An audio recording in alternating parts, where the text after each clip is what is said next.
Did you know that some houses remember things their owners want to forget? This happened to the Morrison family last month.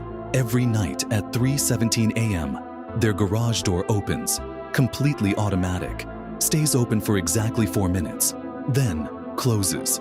The security cameras show nothing. Empty garage, no movement.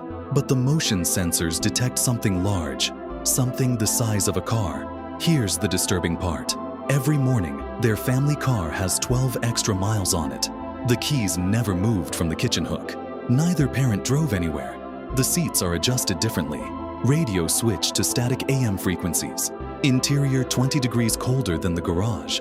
The neighbors see headlights in the driveway at 3:17. They hear an engine shut off, a car door slam, but no vehicle is ever visible.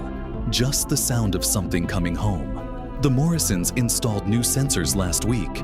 The results are terrifying. Part 2 gets worse.